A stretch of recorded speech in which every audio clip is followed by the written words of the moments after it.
70 yil, 70 yil. Bu qisqa lahzami yoki insonning butun umri. 70 yil. Bu bizning yo'limiz.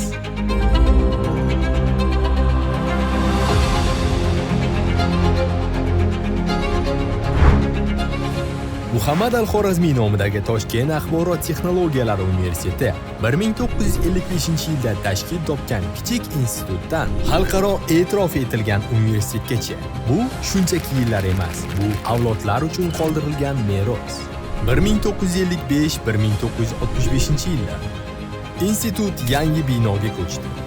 1965-yil yakuniga kelib, talabalar soni 4000 nafarga yetgan, 21 ta kafedra va 40 ta laboratoriya faoliyat yuritgan.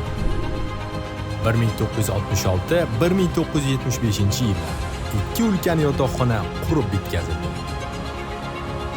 Avtomatik elektr aloqa, ko'p kanalli elektr aloqa fakultetlari tashkil etildi. Kelajak mutaxassislari aynan shu yerda shakllandi. 1976-1990-yillar 3 ta yangi osmono'par yotoqxona qurib foydalanishga topshirildi. Institut xalqaro ta'lim maskaniga aylandi. Osiyo, Afrika, Janubiy Amerikadan yuzlab talabalar uchun oliygoh o'z eshiklarini ochdi. 1990-yilga kelib, institutda kafedralar soni 27 taga, o'quv markazlari 75 taga, ilmiy laboratoriyalar esa 11 taga yetgan. Aynan shu yili oliygohda aspirantura tashkil etildi hamda nomzodlik dissertatsiyalarini himoya qilishga ruxsat berildi. 1991-2000-yillar Markaziy Osiyo telekommunikatsiya o'quv markazi ochildi. Institut mintaqaviy yetakchiga aylandi. Muhandis-iqtisodchilar fakulteti tashkil etildi. Aloqa va iqtisodiyot birlashdi.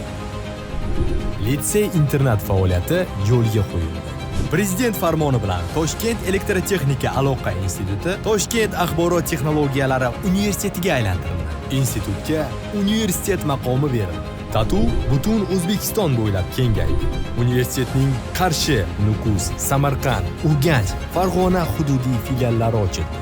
TATU va Koreya hamkorligi natijasida O'zbekiston-Koreya axborot almashinuv markazi ochildi. Prezident qarori bilan televizion texnologiyalari fakulteti tashkil etildi. 2010-yil yakuniga kelib, o'quv laboratoriyalar soni 16 taga, kompyuter sinflari 9 taga hamda markazlar soni 4 taga ortdi. 2017-yil universitetimizga muhtaram prezidentimiz tashabbusi bilan buyuk alloma Muhammad al-Xorazmiy nomi berildi. Bizning bosh maqsadimiz yangi O'zbekistonni barpo etish. Ana shu yangi O'zbekistonni barpo etishda eng katta qudrat, madad, kuch, quvvat bu yoshlar bo'ldi. Yangi O'zbekiston davrida mamlakat taraqqiyotining yangi bosqichi boshlandi. Bu qadam universitetimizga o'zgacha ruh bag'ishlab, texnologiya sohasida yangi marralarni zabt etishga undadi. 1 yil o'tib, TATU davlat oliy ta'lim muassasalari ichida birinchilardan bo'lib, Yevropaning kredit tizimi standartiga o'tdi.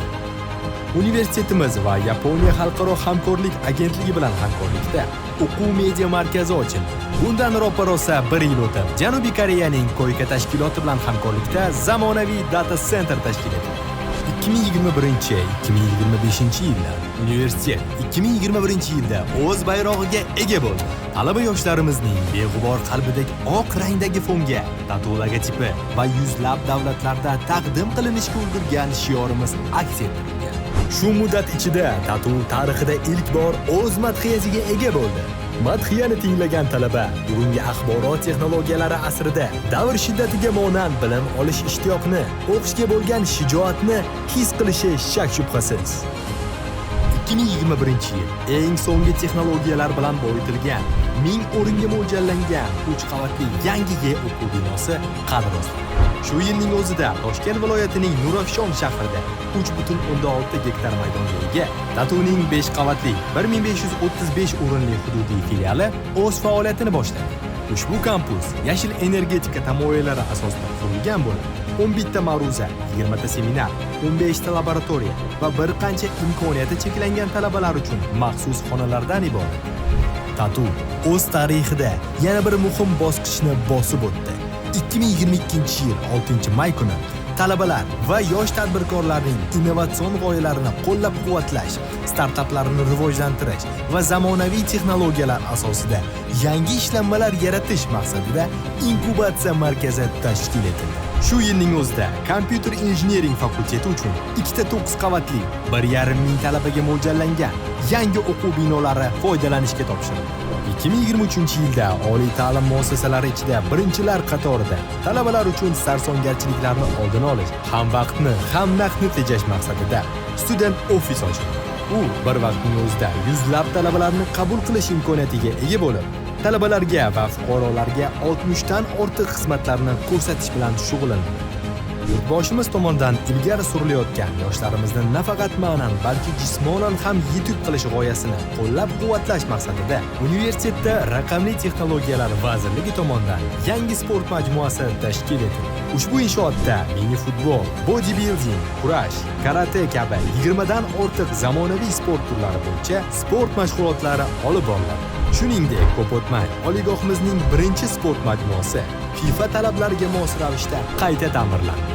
Ushbu imkoniyatlar sabab so'nggi 4 yil ichida yoshlarni sportga qamrab olish darajasi 1200% ga oshgan.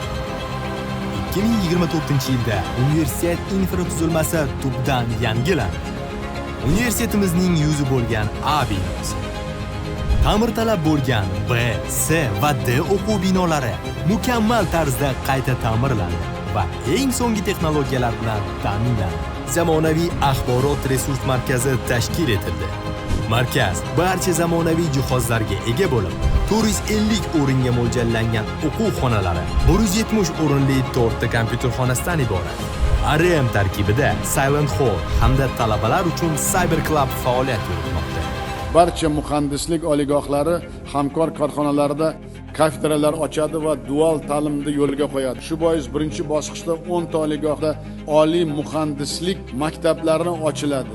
Muhtaram yurtboshimiz tashabbusi bilan oliy ta'lim muassasalarida eng birinchi bo'lib oliy muhandislik maktabi tashkil etildi. Unda soha korxonalari bilan hamkorlikda 14 ta zamonaviy laboratoriya va o'quv xonalari innovatsion tadqiqotlar va ishlanmalar uchun ochildi. Bu markaz kelajakning eng ilg'or muhandislarini yetishtirish uchun mustahkam poydevor sifatida xizmat qilib kelmoqda. 2025-yilda talaba yoshlarimizni milliy tariximiz, xalqimizning buyuk an'analari va ajdodlarimiz merosiga tayangan holda tarbiyalash, ularning intellektual salohiyatini yuksaltirish hamda kreativ tafakkurni shakllantirish maqsadida talabalarni qo'llab-quvvatlash markazi tashkil etildi. Joriy yilda talabalarimiz uchun chet tillarini chuqur o'rganish imkoniyatini yaratish, dual ta'lim dasturlari asosida dunyoning ilg'or kompaniyalarida amaliyot o'tash, xalqaro standartlarga mos malakali kadrlar sifatida shakllanishlariga imkon yaratish maqsadida nemis, fransuz, ingliz va rus tili markazlari tashkil etildi. Universitet nafaqat ilmiy va texnologik rivojlanish, balki talabalar uchun yangi madaniy va ijtimoiy muhit yaratishda ham yetakchilik qilib kelmoqda. Oqtosh, Qarshi, Urganch, Farg'ona, Samarqand, Nukus va boshqa bir qator xushmanzara maskanlarda team building tadbirlari tashkil etilib, tadbirlar o'z ichiga 7000 dan ziyod talabalarni qamrab kelmoqda. Xalqaro aloqalar kengaytirildi. Dunyoning yetakchi universitetlari bilan qo'shma diplom dasturlari tashkil etildi. Moddiy texnik baza modernizatsiya qilindi. Nima deb o'ylaysiz? So'nggi 5 yil ichida chet elga malaka oshirish uchun jami nechta xodim yuborildi? 50 tami, 100 tami yoki 200 ta? Ta'lim sifatini hamda xodimlar malakasini oshirish uchun naqd 420 ta professor o'qituvchi rivojlangan davlatlarga yuborildi. Bu degani 2020-yilga qaraganda 21 barobarga ko'p xodim chet el safarlarida bo'lgan. Universitetimizda ilmiy salohiyat 2020-yil 31% ni tashkil qilgan bo'lsa, joriy yil o'rtasiga kelib bu ko'rsatkich 52.9% ga yetdi va haligacha o'sishda davom etmoqda. Xabaringiz bormi? Joriy yilda 162 nafar talaba exchange asosida 10 dan ziyod davlatlarga ta'lim olishga yuborildi. Bu ko'rsatkich 2020-yilga qaraganda qariyb 4,5 barobarga ko'p. TATU talabalari O'zbekiston sharafini munosib himoya qilib, nufuzli musobaqalarda g'olib va sovrindor bo'lmoqdalar. Talabalarimiz ishtirokidagi jamoalar kibersport, IT hakatonlar, dasturlash bo'yicha xalqaro musobaqalar, kiberxavfsizlik va sun'iy intellekt sohalarida hamisha g'oliblikni qo'lga kiritib kelishmoqda. Tatuning 12 ta ta'lim dasturlarining 80% fanlari top 300 talikka kirgan xorijiy OTMlar ta'lim dasturlaridan transformatsiya qilindi. Joriy yilning iyun oyida universitet Germaniyaning nufuzli xalqaro akkreditatsiya tashkiloti ASIN tomonidan 6 ta ta'lim dasturi bo'yicha rasmiy e'tirofga sazovor bo'ldi. Shuningdek, sun'iy intellekt, infokommunikatsiya injiniringi va televizion texnologiyalari yo'nalishi bo'yicha Tatu nafaqat O'zbekistonda, balki MDH davlatlari orasida ham ilk bor Yevropa standartlari asosida akkreditatsiyadan o'tgan oliy ta'lim muassasasi sifatida tarixga kirdi. Bugungi kunda Tatu 35 ta davlatning 180 dan ortiq universiteti, 8 ta ilmiy tadqiqot markazlari, 24 ta tashkilot va kompaniyalar bilan jami 200 dan ortiq hamkorlik shartnomasi, kelishuv va memorandumlar ega. Xalqaro reytinglardagi o'rnimizdan xabaringiz bormi? So'nggi 5 yil ichida Tatuning dunyo oliygohlari reytingidagi o'rni har vaqtdagiga nisbatan yuqorilab kelmoqda. 2022-yilda universitet ilk bor Times Higher Education The Impact Ranking reytingiga kiritildi. Bir yil o'tib esa QS xalqaro reyting agentligi tomonidan Tatu birdaniga 4 ta yulduz bilan baholandi. Joriy yilning 22-yanvar kuni Buyuk Britaniyaning nufuzli Times Higher Education tomonidan 2025-yil fanlar bo'yicha dunyoning eng nufuzli oliygohlari ro'yxati e'lon qilindi. Ushbu ro'yxatga muvofiq Muhammad al-Xorazmiy nomidagi Toshkent axborot texnologiyalari universiteti Z tashkiloti tomonidan e'lon qilingan fan reytingidan ilk bor joy oldi. Ta'lim yo'nalishida dunyoda top 600 talikdan, kompyuter ilmlari va dasturlash texnologiyalari bo'yicha dunyoda top 1000 talikdan o'rin egalladi. 70 yil davomida ta'lim sifatiga, an'analariga sodiq qolgan holda shu kunga qadar 100 mingdan ortiq aloqachi muhandislarni yetishtirib chiqargan bir oilaga aylandi. Bugun yangi O'zbekistonda Tatu nafaqat bilim o'chog'i, balki yuksak texnologiyalar, innovatsiyalar va orzular makonidir. Bu hali boshlanishi.